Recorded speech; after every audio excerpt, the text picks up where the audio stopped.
যা, আজকে shoot cancel. মা, আজকে শুটিং ক্যান্সেল হয়ে গেছে। কোনো সিনেমা দেখবে? যা ইচ্ছা। উত্তম নাকি সৌমিত্র? যা ইচ্ছা, হলেই হলো। আজকে বাইরে থেকে লাঞ্চ করবে? মোগলাই নাকি চাইনিজ? যা ইচ্ছা, হলেই হলো। যা ইচ্ছে। ও মা, বিস্কিট তো ফুরিয়ে গেছে। পল্টুর দোকানে বলে দিও, এসে দিয়ে যাবে। কি আনবো? স্ন্যাক্স নাকি ক্রিম কেকার? যা ইচ্ছা, চায়ের সাথে একটু যাও, হলেই হলো। আর শোন, উজালা সুপ্রিমটাও ফুরিয়ে গেছে, ওর সাথে আনিস। বলছি যদি ইনকেস উজালা সুপ্রিম না পাই, অন্য কিছু চলবে? মোটেই চলবে না। মানে এমনি সময় তো বলো যা হোক হলেই হলো, হঠাৎ কি হলো? হ্যাঁ তা ঠিক, কিন্তু ধবধবে সাদার সঙ্গে কোনো কম্প্রোমাইজ চলবে। যখন তোর সাদা পাজামা পাঞ্জাবি গুলো আমি কাচি, শুধুমাত্র 4 ফোঁটা উজালা সুপ্রিম দিয়ে দিই। এতে যা ধবধবে সাদা হয়, অন্য কোনো ডিটারজেন্টে তা হয় না।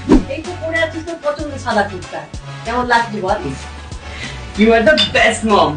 বাঙালিদের লাইফে অনেক কিছু কিন্তু শুধু হয়ে গেলেই হয়েছে, তবে এমন ধবধবে সাদা পেতে গেলে উজালা সুপ্রিম কিন্তু চাই, নো কম্প্রোমাইজ। কি বলো মা?